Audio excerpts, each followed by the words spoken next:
가습기 살균제 사건의 최대 가해업체죠. 옥시레킷 벤키저의 전직 외국인 대표가 검찰의 소환 조사를 받습니다. 정점으로 치닫고 있는 수사의 칼날이 영국 본사로도 향할 수 있을지 주목되고 있는데요. 네, 사회부 강민구 기자와 함께 자세한 이야기 나눠보겠습니다. 어서 오십시오. 안녕하십니까? 예, 안녕하세요. 자, 강 기자. 조금 전에 저희가 이제 현장 연결해봤습니다만 존 리 전 옥시 대표가 외국인 대표 가운데는 그 첫 번째 소환자로 알려지고 있는데 검찰이 일단 오늘 조사에서 어떤 부분을 조사한 겁니까? 네, 일단 존 리 전 대표 같은 경우는 2005년부터 예. 5년간 옥시 레킷 뱅키저의 경영을 총괄했던 그런 인물입니다. 예. 당초 오늘 2시까지 검찰 청사 앞에 모습을 드러내기로 했었는데요. 이보다 30분 정도 빨리 모습을 나타냈습니다. 네. 이 존 리 전 대표는 이 앞에서 취재진들이 질문에 정말 가슴 아프다 이런 말을 한글로 우리말로 말을 하기도 했었는데요. 근데 주변에 피해자분들이 한 10여 분 정도가 몰리면서 약간 소동이 좀 벌어지기도 했습니다. 그렇습니다. 검찰은 이 문제가 된 가습기 살균제를 만드는 과정에 있어서 이 업체들의 과실이 어느 정도 규명이 됐다 이렇게 보고 그 신현우 전 대표나 그 영국 옥시의 연구소장들은 이미 구속한 바 있는데요. 다음 단계로 이 제품에 문제가 있었는데도 계속 판매를 했느냐 이런 부분을 좀 수사를 집중하기 하고 있습니다. 네. 존 리 전 대표가 바로 그 핵심 인물이라고 할 수 있는데요. 예. 왜냐하면 이제 재직 중이던 시기에 가장 많은 제품이 팔렸기 때문입니다. 검찰은 존 리 전 대표가 호흡이 곤란하다 이런 부작용을 제기하는 민원을 받고서도 묵살한 것 아니냐 이런 정황을 좀 포착을 하고 이 부분을 특히나 집중해서 캐물을 것으로 보입니다. 그렇군요. 네, 그리고 존 리 전 대표 다음으로 대표이사를 맡은 인물이 바로 거라부 제인이라는 사람입니다. 네. 이 외국인 역시 검찰의 지금 수사 선상에 올라 있는데요. 예. 거라부 제인 같은 경우는 증거를 인멸했다 이런 혐의를 받고 있는데 현재 레킷 뱅키저의 싱가포르 지사에서 근무를 하고 있어서 그 변호인과 소환 일정을 조율하고 있는 것으로 알려져 있습니다. 그렇군요. 네, 그리고 이 밖에도 제품의 판매나 관리에 관여했던 한 10여 명 정도의 외국인에 대해서도 추가적으로 소환 조사 계획을 갖고 있습니다. 네, 그러니까 존 리 전 대표가 이제 시작이다 이렇게 볼 수가 있겠는데 사실 검찰은 영국 본사 수사가 또 목표지 않습니까? 이게 교두보 역할을 할 수 있을 거라고 보십니까? 네, 일단 검찰도 이번 영국 본사로까지 수사가 확대될 수 있다 이런 가능성은 열어둔 상태라고 보시면 될 것 같습니다. 네네. 네, 문제가 된 이 제품의 출시 시기 자체는요, 사실 인수 이전이라 그 제품 개발에 관여했는지는 어느 정도 관여하지 않았다는 부분에 대해서는 확인이 됐지만요, 그 인수 당시에 그 안정성에 대해서 검토를 했느냐, 혹시 그 영국 본사에서요. 그리고 이런 문제가 불거진 다음에 이 책임 여부에 있어서 좀 관여를 했느냐 이런 부분 앞으로 계속해서 볼 건데 좀 여기서 또 눈여겨볼 만한 부분이 예. 그 옥시의 변호를 맡은 김앤장 법률사무소에서 제출한 보고서입니다. 네. 이 보고서를 보면 가습기 살균제와 그 폐 손상 간의 연관성이 있다, 이런 유해성이 있다라는 질병관리본부의 발표가 있지 않았습니까? 예. 그것에 대해서 잘못됐다 이런 반박하는 보고서를 냈는데요. 이 보고서에 뭐 영국이라던가 미국의 폐 손상 전문가들의 이름이 등장을 합니다. 그런데 과연 그 국내 법인이 이 같은 반박 보고서를 만들면서 외국 다국적 전문가들을 모아서 그들의 의견을 넣을 수 있었겠냐 이런 부분에 대해서는 조금 의혹이 생길 수밖에 없는 부분이거든요. 예. 그렇기 때문에 본사의 개입이 있지 않았을까 이런 부분을 보고 있다고 보시면 될 것 그렇군요. 같습니다. 자, 예. 그리고 네. 이제 옥시 이외에도 보니까 그 가해업체로 지목된 곳이 좀 더 있잖아요. 예. 이제 유사 제품을 제조해서 판매한 혐의를 받고 있는 곳인데 대형마트, 롯데마트, 홈플러스 이런 데에 대한 그 조사는 잘 수사가 이루어지고 어떻게 이루어지고 있습니까? 예, 일단 오늘 제가 말씀드렸다시피 존 리 대표 이외에도요, 그 홈플러스와 롯데마트의 관계자들도 오늘 불러서 조사를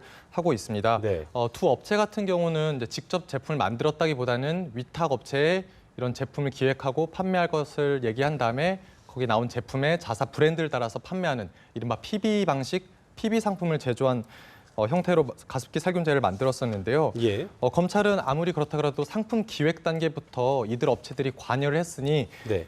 과실 혐의를 입증하는 데는 뭐 크게 문제가 없다 이런 입장입니다. 다만 이들 업체에서 만들어낸 그 PB 상품 같은 경우가 워낙 종류가 많다고 해요. 그래서 이 부분들을 누가 만드는데 책임을 졌는지 그런 절차상의 문제가 없었는지는 확인하는데 다소 시간이 좀 소요가 된다라고 합니다.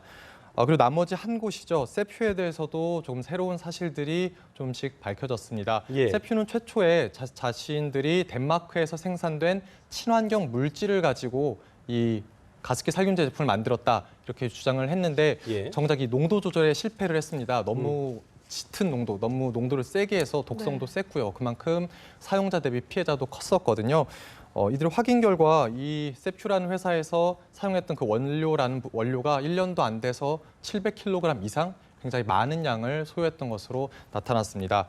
그 다소 안타까운 소식도 조금 전해졌는데요. 예. 이번 사태로 구속된 그 세퓨의 오모전 대표 같은 경우는 자신이 만든 제품을 실제로 쓰다가 어허. 자신의 그 어린 딸을 또 잃기도 했다. 이런 소식도 전해졌습니다. 예. 네, 그리고 가습기 살균제 사건이 지금 계속 논란이 되면서 정부에 대한 책임론도 제기되고 있는 것 같습니다. 그런데 이에 대한 수사는 잘 이루어지지 않는 것 같은데요. 네, 당초 검찰은 이제 정부에 대한 수사에 대해서는 어느 정도 미온적인 그리고 약간은 선을 긋는 그런 입장이었거든요. 예. 네, 한 검찰 관계자는 이렇게도 얘기를 했는데 정부의 그런 형사상 책임을 물을 법적인 근거가 없다 이렇게도 밝혔었거든요.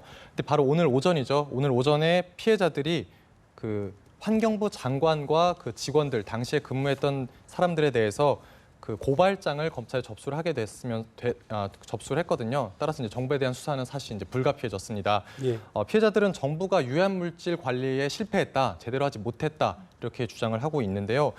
이들이 말하는 그 한 사례를 들어보면요, 한 제품 같은 경우에는 제품을 이렇게 등록 신청을 정부에 하게 되는데 그 과정에서 용도가 코로 마시는 거다, 마실 수 있다는 것을 명시를 했음에서도 정부가 그런 실험에 대한 결과치를 요구하지 않았다. 따라서 그런 안전관리에 있어서 부실한 부분이 있었다 이렇게 지적을 하고 있습니다.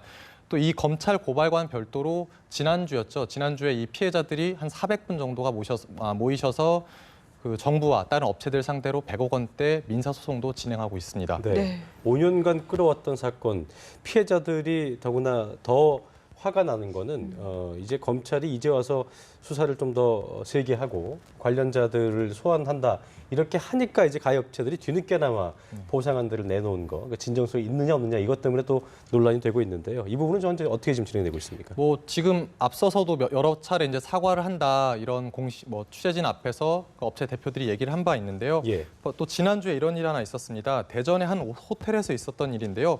그 아타 울라시드 사프달 현재 옥시 대표입니다. 이 옥시 대표가 일부 피해자들과 비공개로 만나서 한 3시간가량 만나면서 이들의 이야기를 듣고 사과한다는 말을 전했다고 하는데요. 하지만 이 자리에 참석했던 참석자 그 피해자들의 얘기를 들어보면 진정성에 의심이 든다 이런 반응이었다고 합니다. 이야기를 조금 더 살펴보면은 사프달 대표가 기계적으로 그냥 미안하다 이렇게만 얘기를 했지 뭐가 미안한지 또 왜 이렇게 늦게 사과를 했는지에 대해서는 그런 질문을 했을 때에는 전혀 답이 없었다 이렇게 얘기를 전했습니다. 또 옥시 관계자는 이 같은 행사가 일회성이 아니라 앞으로도 계속 다음 달에도 서울에서 한 번 더 갖고 늦어도 7월 말까지는 그런 피해자들의 의견을 수렴해서 그 어떤 합의 기구를 마련하겠다 이렇게 발표를 했습니다. 네. 다른 기업들 사례를 좀 살펴보면요, 롯데마트 같은 경우에는 앞서서 이제 100억 원의 보상안을 발표하기도 했는데요. 정작 그 현재 진행 중인 민사 소송에서는 이 정도 합의금으로 합의를 해라라는 법원의 결정에 오히려 이의를 제기하는 약간은 상반된 모습을 보이기도 했거든요. 아무래도 그 이면에는 이 합의 금액이 작지 않다 보니까 이런 합의가 다 합의로 이루어지다 보면 너무 배상해야 될 금액 자체가 커진 거에 대한 우려 때문에 이런 좀 다른 입장을 취한 게 아니냐 이런 해석도 좀 나왔습니다. 예. 그리고 이제 조금 나머지 한 회사 중 그 세퓨 같은 경우는 상황이 좀 안 좋은데요. 이미 회사가 파산한 상태거든요. 네. 예, 예. 이렇다 보니까 설령 법정에서 배상 책임이 인정이 된다고 하더라도 실질적인 배상이 이루어질 수 있을까는 조금 더 다른 문제가 되지 않을까. 네, 그러니까 그렇군요. 배상을 해줄 돈이 이미 없는 그쵸, 예, 상태라고 볼 수 맞습니다. 있겠네요. 지금 이야기를 들어보면은 이제 수사도 상당 부분 진행이 되고 있는 상태고 또 배상안도 나오고 있는데 이제 앞으로 남은 숙제들이 어떤 게 있다고 보면 될까요? 네, 일단 피해자분들이 공통적으로 하는 이야기는 그런 관련자들의 적법한 처벌과 예. 그리고 지속 가능한 지원이 필요하다 이런 이야기거든요. 이들이 말하는 가장 대표적인 질환인 폐섬유화 질환 같은 경우에는 단기간에 완치되는 게 아니고 지속적으로 관찰을 하고 또 치료를 받아야 되는 질환인데 그런 부분에 대해서 어느 정도 계속 지속적인 지원이 필요하다. 이게 첫 번째 말하는 내용이고요. 다른 하나는 이게 폐 손상 이외 부분에 대해서는 사실상 치료비라던가 이런 지원 자체가 거의 없는 현실이거든요. 그래서 이런 부분에 대한 개선도 함께 요구를 하고 있습니다. 또 한편 또 한 가지 제기하는 이야기는 현재 검찰이 수사 대상으로 삼고 있는 부분은 딱 4개 업체입니다. 네. 근데 사실 당시에 가습기 살균제를 만들었던 업체는 그보다 더 많거든요. 근데 이들에 대한 수사가 지금 이루어지지 않고 있으니 이들에 대한 수사도 역시 해달라 이런 입장인데 검찰은 이게 아무래도 과학자, 전문가의 영역이다 보니까 그들이 인과관계가 있다, 문제가 있다라는 부분을 준다면은 본인들이 수사에 나서겠지만 그 전까지는 뭐 나서기 좀 어렵다 이런 입장이고요. 그리고 제가 따로 조금 확인을 해봤는데 지금 수사선상에 빠져 있는 업체들의 제품 같은 경우에 한 업체는 보면 이제 KC 마크라고 하죠. 예. 국가통합인증 마크를 획득한 제품도 있었습니다. 그래서 이런 부분은 사실 이게 정말 지금 수사선상 밖에 있지만 네. 그런 수사선상에 오른다면 이제 다시 한번 정부 책임론도 제기되는 거 아닐까 이런 우려도 좀 들었습니다. 네. 네. 자, 지금까지 사회부 강민구 기자와 함께했습니다. 고맙습니다. 감사합니다. 네.